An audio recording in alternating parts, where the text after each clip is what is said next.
जरदारी की क़यादत में एक आला सतही वफ़द तश्कील दिया है जिसमें 4 साबिक़ वज़ीर ख़ारजा, 2 साबिक़ ख़ारजा सेक्रेटरी, सीनियर सिफारतकार और माहिरीन शामिल हैं। ये वफ़द वाशिंगटन, लंदन, पेरिस और ब्रसेल्स जैसे आलमी दारुलहुकूमतों में न सिर्फ भारतीय झूठ और साजिश को बेनकाब करेगा बल्कि पाकिस्तान के अमन, इस्तेहकाम और ख़ित्ते में ज़िम्मेदाराना किरदार को भी दुनिया के सामने उजागर करेगा। नायब वज़ीर आज़म इसहाक डार भी सिफारती महाज पर मुतहरिक हैं।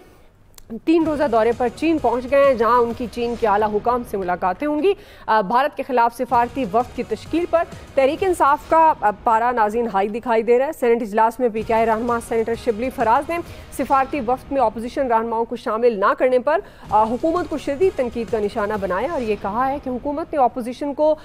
बिल्कुल साइड पर करने की नई रिवायत डाली है। कौमी मसले पर अपोजिशन को दीवार के साथ लगा दिया गया है जो हुकूमत की तंग नज़री की एक मिसाल। इसी से जुड़ा हमारा पहला और बड़ा सवाल, पैनल का तारुफ करवा दूँ। प्रोग्राम में मेरे साथ हैं अयाज खान साहब, आमिर इलियास राना साहब, फैसल हुसैन साहब, नवीद हुसैन साहब और मोहम्मद इलियास साहब। आप सबका शुक्रिया। नवीद साहब, आपसे आगाज़ करी हूँ। चूँकि अब भारत ने पाकिस्तान के ख़िलाफ़ ये जो मुनज़्ज़म प्रोपेगेंडा करने के लिए सिफारती जंग का आगाज़ किया है, अब भारतीय प्रोपेगेंडा से निपटने के लिए पाकिस्तानी सिफारती वफ़द, एक तो पहला सवाल कितना कारगर साबित होगा और वफ़द में अपोजिशन को शामिल ना करने पर जो PTI तनकीद कर रही है वो कितनी जायज़ है। साथ ही सिफारती जंग को मद्देनज़र रखते हुए हमारी स्ट्रेटजी किस तरह की होनी चाहिए, क्या जिस तरह का वफ़द तश्कील दिया गया है और जो भारत की का वफ़द है उसको मद्देनज़र रखते हुए, तो क्या आपको लगता है पाकिस्तान की स्ट्रेटजी दुरुस्त है? अच्छा दुआ देखें, सबसे पहले तो ये कि भारत जो है वो सिफारती जंग पाकिस्तान के ख़िलाफ़ अभी से नहीं, ये जब से मोदी आए हैं उन्होंने ये जंग शुरू कर रखी है। आप देखें 2016 की एक तकरीर में मोदी साहब ने यह कहा था कि जी मैं पाकिस्तान को दुनिया में तनहा करूँगा, और ख़ुसूसन वही जो उनका मंत्रा है टेररिज्म का, उसी को लेके ये कहा था कि जी मैं दुनिया में पाकिस्तान को तनहा करूँगा। और तब से हमने देखा कि इंडिया ने कंसिस्टेंटली यही पॉलिसी पकड़ी हुई है कि वो पाकिस्तान के साथ बात नहीं करता, वो पाकिस्तान को अपने साथ बैठने के काबिल नहीं समझता, और वही टेररिज्म का एक मंत्रा जो है वही राग अलापते हुए वो कोशिश दुनिया में करता रहा है कि पाकिस्तान को अकेला करे। लेकिन मज़े की बात ये हुई कि वो शायद वो अकेला करते करते अपना पाकिस्तान के बोझ में वो इतना आगे चला गया कि वो ख़ुद ही अकेला हो गया। और हमने ये देखा ख़ुसूसन ये जो इंडिया और पाकिस्तान की अभी का जो हॉस्टिलिटीज़ थी उसके दौरान हमने देखा कि इंडिया का जो नैरेटिव है वो किसी ने बाय नहीं किया। इंडिया ने कोई कसर नहीं छोड़ रखी थी कि IMF में जो पाकिस्तान की किस्त जारी होनी थी और एक नया प्रोग्राम जो है वो मिलना था, उन्होंने अपनी पूरी कोशिश कर ली कि पाकिस्तान को वो ना मिले, लेकिन वो पाकिस्तान को मिला, जिससे ये यानी एक डिप्लोमेटिक लेवल पे जो है वो उसकी सुबकी हुई। और इसके साथ साथ उसका जो नैरेटिव था टोटल पहलगाम के इंसिडेंट के बाद का जो टोटल नैरेटिव था वो भी किसी ने बाय नहीं किया। उसके बहुत करीबी जो उसके एलाय समझे जाते थे, वो बहुत करीबी जो दोस्त समझे जाते थे, उन्होंने भी उसको बाय नहीं किया, सिवाय एक इजराइल के कि इजराइल ने जो इंडिया कहना चाहता था, तो वो तो इजराइल की पाकिस्तान दुश्मनी किसी से ढकी छुपी नहीं है। अच्छा, यहाँ पे हमने तो जो अस्करी मैदान में भी हमने जो है वो सिफारती मैदान में भी हमने जो है वो कामयाबियाँ हमें मिली हैं, लेकिन अब इन्हीं कामयाबियों के ऊपर बैंक करते हुए देखें जो स्ट्रेटजी होनी चाहिए। दुआ मैं ये कहूँगा कि मेरे ख्याल में पिछली जो गवर्नमेंट थी PTI की गवर्नमेंट, उसमें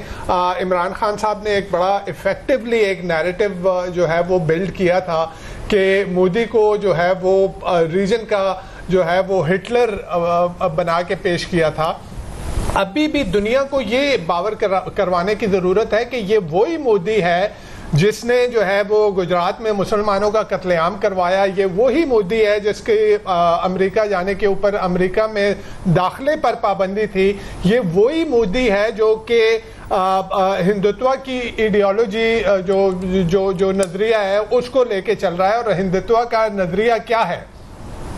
ये हिटलर के नज़रिए से जो है वो मुख्तलिफ नहीं है। तो दूसरी जंग अजीम से पहले जिस तरह से दुनिया ने आंखें बंद की हुई थी और हिटलर जो कुछ कर रहा था, तो फिर हमने देखा कि वो एक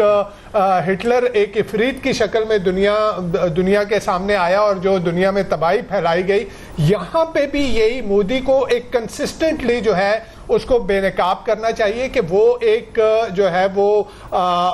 एक इर्रिस्पॉन्सिबल स्टेट है। उसकी जो पॉलिटिकल आइडियोलॉजी है, उसका जो सियासी नजरिया है, वो हिटलर के नजरिए से मुख्तलिफ नहीं है। वो सिर्फ और सिर्फ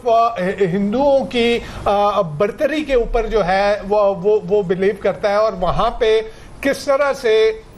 बाकी जो माइनॉरिटीज हैं, वो मुसलमान हैं, वो सिख हैं, वो क्रिश्चियन हैं, उनके साथ क्या क्या जो है वो नहीं हुआ। अमेरिका की अपनी, यानी ये सारी चीजें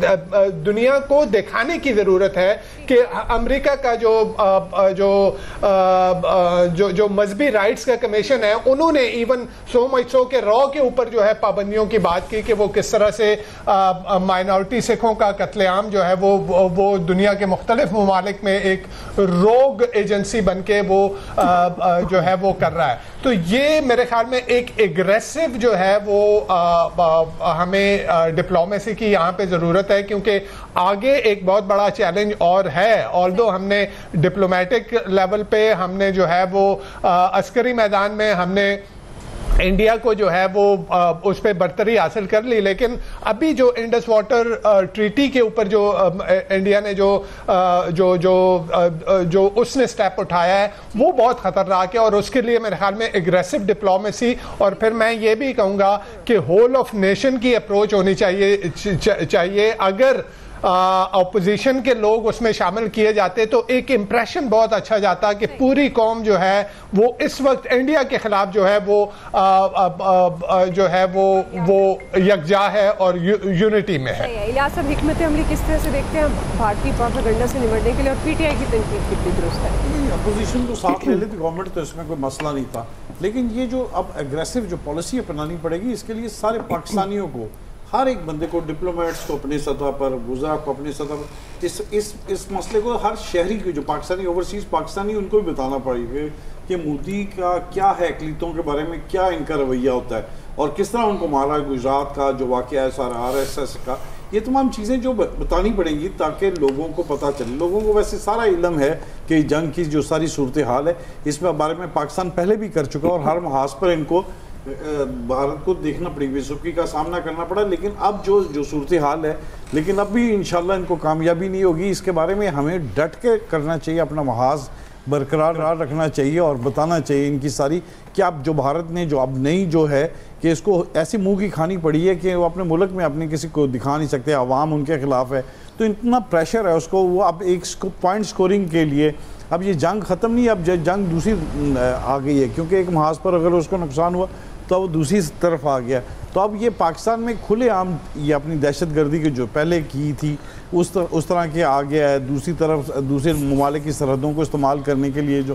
प्लान उसने ही बनाया हुआ है, उसके वो प्लान पर आ गया कि किसी तरीके से पाकिस्तान को नीचा दिखा सके। तो इस सूरत में कि पाकिस्तान को दिखाए, देखें IMF की तरफ से सब कुछ हो गया सारा पाकिस्तान को, अब वो पाकिस्तान को नुकसान पहुँचाना चाहता है इक़्तिसादी तौर पर, या मुल्क में सियासी इंतशार फैला के पाकिस्तान में किसी ना किसी तरीके, बलूचिस्तान ख़ास तौर पर जो उसके रूट्स हैं, अब हम लोगों को उनको भी ख़त्म करना पड़ेगा। वो पहले ही कर रही है पाकिस्तान की सिक्योरिटी एजेंसी, लेकिन अब जो है दूसरा महाज है जो बुरून ममालिक जो हमारे डिप्लोमेट्स वगैरह जा रहे हैं, जो हमारे लोग जा रहे हैं, डिप्लोमेसी अपनी रखें, पाकिस्तान के बारे में बताएं कि इंडिया के बारे में सारी चीज़ें, इंडिया जो भी है वो हरबे इस्तेमाल करने की कोशिश कर रहा है कि by hook and by crook के पाकिस्तान को किसी तरह के नीचे दिखा सके। तो ये जो चीज़ें हैं, इन चीज़ों का डट के मुकाबला करना पड़ेगा, क्योंकि वो तो सबूत ही पहलगाम के